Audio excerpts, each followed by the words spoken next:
नमस्कार मंडळींनो, तर आज मी रेसिपी न करता आज रेसिपी बनवणार आहे ती म्हणजेच माझी मम्मी।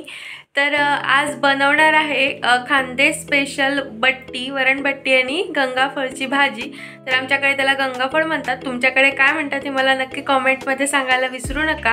तर ज्या बट्ट्यांची रेसिपी मी तुमच्यासोबत शेअर केली होती तर त्या तळलेल्या होत्या। आज आपण मस्त अशा तुपामध्ये भाजलेल्या आणि फ्राय पॅन मध्ये कशा प्रकारे बनवतात तर त्याची रेसिपी मी तुमच्यासोबत शेअर करणार आहे। चला तर मग बघूयात। पण व्हॉइस ओव्हर तर मिस करणार आहे कारण की मी शूट घेतला आणि मम्मीने बनवलेलं आहे, तर मग पुढे मी व्हॉइस ओव्हर करते। चला तर मग बघूयात। तर ह्या बट्ट्या जवळपास 3 ते 4 लोकांसाठी बनवायच्या आहेत, त्यामुळे मीडियम साईजचे 3 वाट्या पीठ आपल्याला या ठिकाणी घ्यायचं आहे। तर हे जे पीठ आहे तर हे पीठ थोडंसं जाडसर प्रमाणात दळलं जातं, म्हणजेच गहूच थोडेसे जाडसर दळले जातात। आणि जर तुमच्याकडे असं पीठ दळता येत नसेल चक्कीवाल्यांना, तर मग काय करायचं, आपलं गव्हाचं जे पीठ असतं तर ते थोडंसं चाळून घ्यायचं आणि चाळल्यानंतर त्याच्यामध्ये जो थोडासा जाडसर भाग निघतो तर तो घ्यायचा आणि सोबतच त्यामध्ये रवा वगैरे घालायचा, म्हणजेच बट्ट्या ज्या आहेत तर ते छान होतात। तर इथं 3 वाट्या घेतलेल्या आहेत पीठ आणि त्यासोबतच 1 चमचा हळद टाकली आणि चवीनुसार मीठ आपल्याला या पिठामध्ये टाकून घ्यायचं आहे। हळदीला थोडासा कलर कमी येतो, त्यामुळे या ठिकाणी हळद थोडीशी आम्ही जास्त वापरली आहे। तुम्ही थोडीशी कमी प्रमाणात टाकली तरीसुद्धा चालेल। तर इथे आता 1 चमचा ओवा असा हातावर आपल्याला क्रश करून घ्यायचा आहे, म्हणजेच काय होतं, त्याची जी टेस्ट आहे तर ती छान लागते। ओवा अजिबात स्किप करायचा नाही, कारण की बट्ट्यांमध्ये तो खूप छान लागतो आणि टेस्टसुद्धा त्याची छान येते। त्यासोबतच आपल्याला यामध्ये टाकून घ्यायचं आहे जवळपास 2 चमचे तेल। तेल टाकल्यानंतर आपल्याला हे सगळं असं व्यवस्थित मिक्स करून घ्यायचं आहे, म्हणजेच काय होईल की पूर्ण पिठामध्ये तेल छान मिक्स होईल आणि बट्ट्यांची जी टेस्ट आहे तर ती खूप छान अशी लागते। तर व्हिडिओत दाखवल्याप्रमाणे सगळ्या पिठामध्ये हे तेल जे आहे तर ते व्यवस्थित पूर्ण मिक्स करून घ्यायचं आहे। आणि ह्या बट्ट्यांचं जे पीठ आहे तर ते एकदम जाडसर असं दळलेलं असतं। जर जाडसर पीठ असेल तरच त्याची जी टेस्ट आहे बट्ट्यांची तर ती खूप छान अशी लागते। तर इथे तुम्ही बघू शकता व्यवस्थित असं तेल जे आहे तर ते पूर्ण पिठामध्ये मिक्स करून घेतलेलं आहे। त्यानंतर आपल्याला थोडं थोडं करून पाणी टाकून ज्या प्रकारे आपण पुरीसाठी पीठ मळतो अगदी कडकसर, अगदी तशाच प्रकारे आपल्याला या ठिकाणी बट्टीचं सुद्धा पीठ मळून घ्यायचं आहे। खूप जास्त पातळसर मळायचं नाही, नाहीतर मग काय होतं की बट्ट्या ज्या आहेत तर त्या आपण तुपामध्ये किंवा तेलामध्ये जर फ्राय केल्यात, म्हणजे जर शेकल्यात, तर त्या खूप जास्त तेल पितात किंवा आपण जरी त्यांना तळल्या तरीसुद्धा त्या खूप जास्त तेल म्हणजे ॲब्झॉर्ब करतात आणि मग ते तेलकट तेलकट लागतात आणि मग खाण्यासाठी अजिबात चांगल्या लागत नाही। त्यामुळे हे जे पीठ आहे तर ते एकदम कडकसर असं मळायचं, जसं लागेल तसं थोडं थोडं करूनच यामध्ये पाणी घालायचं, म्हणजेच काय होतं की एकदम छान कडकसर पीठ मळलं जातं। तर आता सेम प्रोसेसने मी सुद्धा पीठ मळून घेते। तर आता इथे तुम्ही बघू शकता अशा प्रकारे जे आहे तर थोडंसं आणखी तेल नंतर पीठ मळून झाल्यानंतर टाकलं आणि मग व्यवस्थित असं जे पीठ आहे तर ते मळून घेतलेलं आहे। आणि जेवढं शक्य होईल तेवढं त्याला छान असं मळून घ्यायचं, म्हणजेच काय होतं की बट्टे जे आहे तर ते छान लागतात, म्हणजेच खूप जास्त कडकसर होत नाही। तर हे बघा अशा प्रकारे आपल्याला जे आहे तर ते कडकसर पीठ मळून घ्यायचं आहे। तर आता झाकण ठेवून आपल्याला जवळपास 10 ते 15 मिनिटाला रेस्ट करायला ठेवायचं, म्हणजेच अजून ते छान कडकसर होतं। तर आता इथे 15 ते 20 मिनिटानंतर इथं बघू शकता किती छान असं पीठ कडकसर झालेलं आहे। तर आता आपल्याला सगळ्या जे पीठ आहे तर त्याचं पूर्ण असे छोटे छोटे गोळे काढून घ्यायचे आहेत, म्हणजे काय होतं की ज्या बट्ट्या आहेत तर त्या सगळ्या एकसारख्या होतात। नाहीतर मग काय होतं, कोणती छोटी कोणती मोठी, आणि मग जेव्हा आपण त्यांना शेकतो तर त्यावेळेत मग होतं कसं की एक लवकर शेकली जाते आणि दुसरी मग नंतर होते। त्यासाठी असे सारख्या आकाराच्या आपल्याला बट्ट्या इथे काढून घ्यायच्या आहेत, म्हणजे स्पीडचे गोळे असे काढून घ्यायचे आहेत, म्हणजे एकसारख्या सेम आकाराच्या बट्ट्या इथं तयार होतात। तर इथं बघू शकता माझ्या मम्मीने व्यवस्थित असे छान छोटे छोटे गोळे काढून घेतलेले आहे। तर आता आपल्याला कशा प्रकारे गोळा तयार करायचा तर ते दाखवते बघा। इथं असं थोडंसं त्यामध्ये तेल लावायचं आणि मग त्यानंतर त्याला आपण ज्या प्रकारे थोडंसं असं पुरणपोळीसारखा गोळा वगैरे कसं तयार करतो तसं करून असं व्यवस्थित मळून घ्यायचं। तुम्हाला जर असं जमत नसेल तर अगदी तुम्ही पुरणपोळी कशी भरतो आपण त्या प्रकारे जरी केलं तरीसुद्धा चालेल। तर इथं बघू शकता अशा सेम प्रोसेसने आपल्याला सगळ्या बट्ट्या करून घ्यायच्या आहेत। आणि अजून एक दाखवते, तुम्ही बघू शकता अशा प्रकारे त्याच्यामध्ये थोडंसं तेल लावायचं, म्हणजे काय होतं की मधून सुद्धा ते छान अशा खुसखुशीत लागतात, नाहीतर मग काय होतं की पीठ सुद्धा लागू शकतं। आणि शक्यतो छोटे छोटेच बनवा, म्हणजेच काय होतं की चारी बाजूंनी व्यवस्थित छान असे जे बट्ट्या आहेत तर त्या भाजल्या जातात. तर इथं बघू शकता आता परत सेम प्रोसेसने तसेच जे आहे तर तयार एक गोळा केलेला आहे. तर आता सेम प्रोसेसने आपल्याला बाकीचे गोळेसुद्धा तयार करून घ्यायचे आहेत.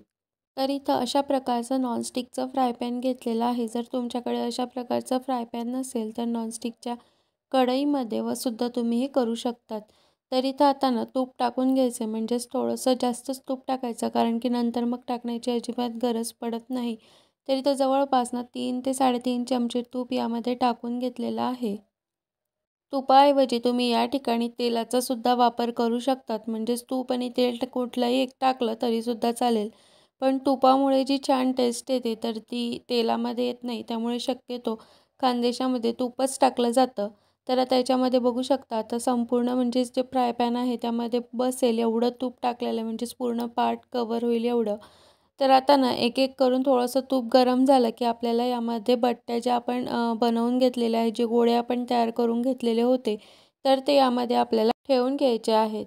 तर आता इथं सगळे जे बट्ट्यांचे गोळे होते तर ते ठेवून झालेले आहेत. तर अशा प्रकारे आपल्याला यांना छान असं दोघी साईडने खरपूस भाजून घ्यायचं आहे. तर आता सध्या तरी एक 5 मिनिटासाठी आपल्याला झाकण ठेवायचं आहे आणि त्यानंतर तुम्ही ते बघू शकता.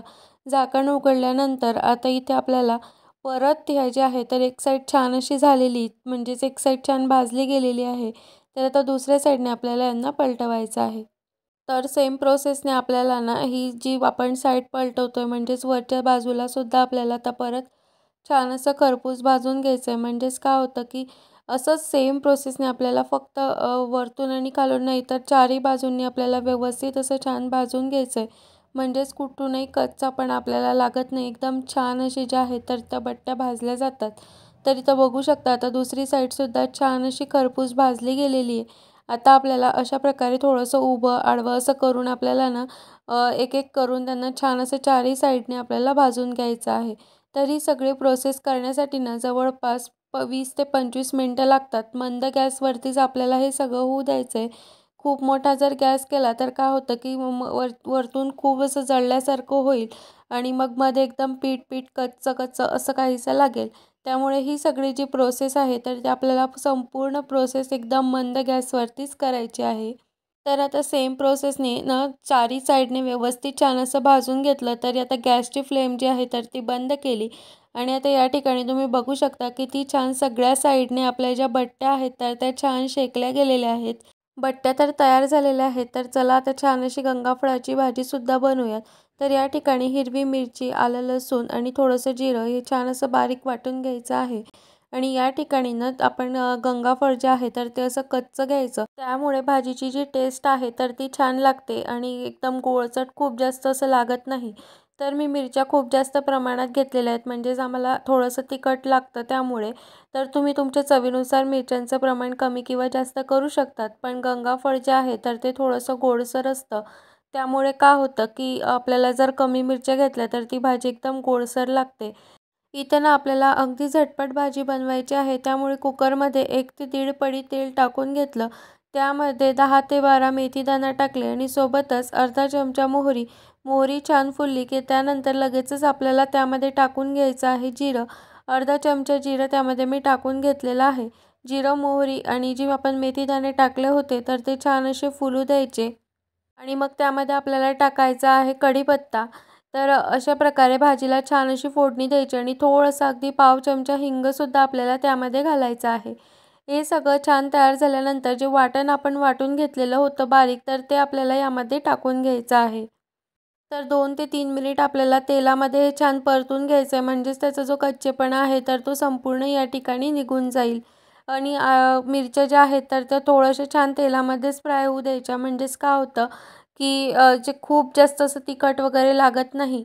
तर अशा प्रकारे ना इथं 2 मिनटं झालेले आहेत आणि आता यामध्ये आपण टाकणार आहोत अर्धा चमचा हळद. हळदसोबतच आपण त्यामध्ये टाकून घेणार आहोत मीठसुद्धा या स्टेपला टाकून घ्यायचं, कारण की नंतर मग काय होतं की त्याला लगेचच छान पाणी सुटतं. तर आता इथं आपल्याला जे गंगाफळ आपण बारीक कट करून घेतलेलं होतं तर ते यामध्ये आपल्याला टाकून घ्यायचं आहे. तर हे टाकल्यानंतर ना आपल्याला हे सगळं व्यवस्थित मिक्स करून घ्यायचं आणि जवळपास 3 ते 4 मिनिट ना या गंगाफळला ना तसंच छान असं होऊ द्यायचं, म्हणजेच तेलामध्ये छान फ्राय होऊ द्यायचं आणि 3 ते 4 मिनिटानंतर आपल्याला कुकर लावून घ्यायचा आहे. झाकण लावल्यावरती ना आपल्याला फक्त एक शिट्टी करून घ्यायची, म्हणजेच त्यामध्ये जी भाजी आहे तर ती आपली छान अशी शिजते. आणि यामध्ये नंतर थोडंसं फक्त अर्धा ग्लासपेक्षाही थोडं कमी आपल्याला यामध्ये पाणी टाकून घ्यायचं आहे. तर आता इथं ना मी एक शिट्टी करून घेतली आणि या ठिकाणी तुम्ही बघू शकता आपली जी भाजी आहे तर ती छान अशी तयार झालेली आहे. अगदी खूप जास्त असं फोडीसुद्धा दिसतं आणि कच्चीसुद्धा नाही आहे. परफेक्ट अशी भाजी जी आहे तर ती आपली या ठिकाणी शिजलेली आहे. तर आता यामध्ये छान अशी कोथिंबीर टाकून घ्यायची आणि व्यवस्थित छान असं मिक्स करून घ्यायचं. तर या ठिकाणी तयार आहे आपले बट्टी आणि भाजीसुद्धा. आणि एकाकडे वरणसुद्धा कुकरला लावलेलं होतं, तर वरणसुद्धा आपलं या ठिकाणी तयार झालेलं आहे. तर बट्टी म्हटलं म्हणजे अशा प्रकारे छान अशी मोडायची आणि त्यामध्ये वरण आणि तूप घ्यायचं. आहा काय लागते सांगू. जर तुम्ही कधी वरणबट्टी खाल्लेली नसेल तर अगदी अशा प्रकारे करून बघा, अतिशय मस्त अशी लागते. चला तर मग मंडळींनो, तुम्हाला ही रेसिपी कशी वाटली हे कॉमेंटमध्ये नक्की सांगा. आणि व्हिडिओ आवडला असेल तर लाईक करा, शेअर करा आणि चॅनलवर नवीन असाल तर सबस्क्राईब करा. तर भेटूया पुन्हा अशाच एका छानशा नवीन व्हिडिओमध्ये. तोपर्यंत बाय बाय.